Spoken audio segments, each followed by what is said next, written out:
and what could have been achieved as a result. Powerful Conversations, defined, analyzed, and broken down by Phil Harkins in the pages that follow, are the critical tool for great leaders because they lead to action and accomplishment, commitment and understanding. Like the words of Caesar, conversations that are properly aimed get things done. These realizations play to my own experience and study of leaders. I have found, as has Phil Harkins, that great leaders speak in ways that express authenticity. They do so with a candor and clarity that allows those around them to feel their presence, to know more about not only what they want, but who they are and what they stand for. Great leaders are very clear about what they are aiming for, but they also make sure that they satisfy your agenda first. Ultimately, they achieve what they want by drawing out the greatness of those around them. They do this through the power of their conversations. This book stands out as more than a business book. It describes how and why the best leaders connect deeply with those around them.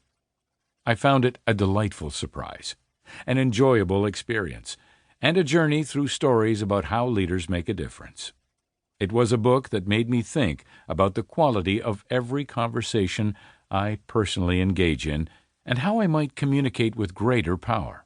The stories here are wonderful, and sometimes even heartwarming. They will resonate with you as they have with me.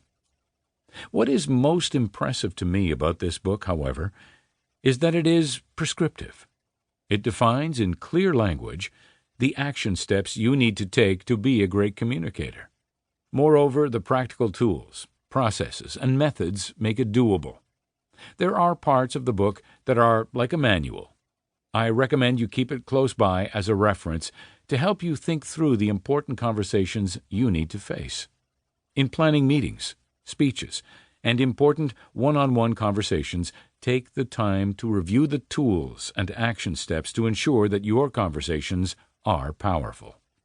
I believe that leaders who want to be high impact must discipline themselves to communicate with clarity, candor, and constancy. To do so requires this level of study, self-introspection, and focus. Leadership is hard work.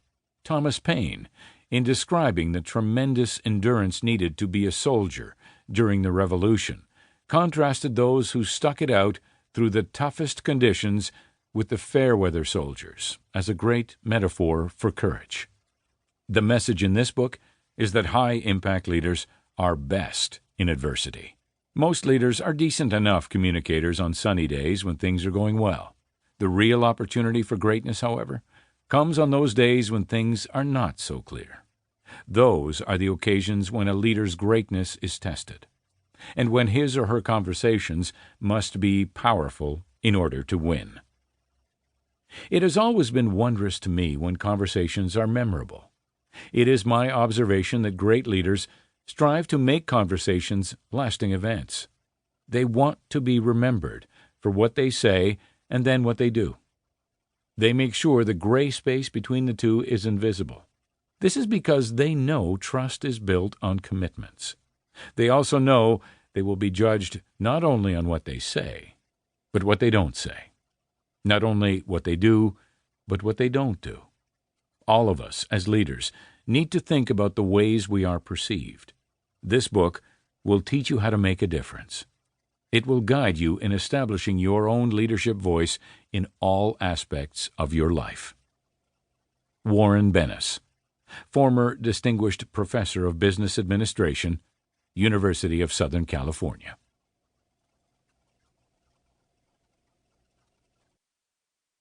Introduction.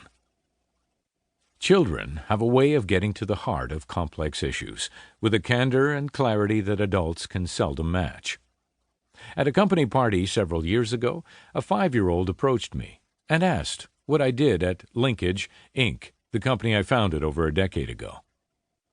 In trying to rise to the challenge of describing my role, I explained what the company does, what our goals are, and what we try to provide for our clients and customers. Rather than describing myself as the leader or CEO of the organization, I told him that I was like the captain of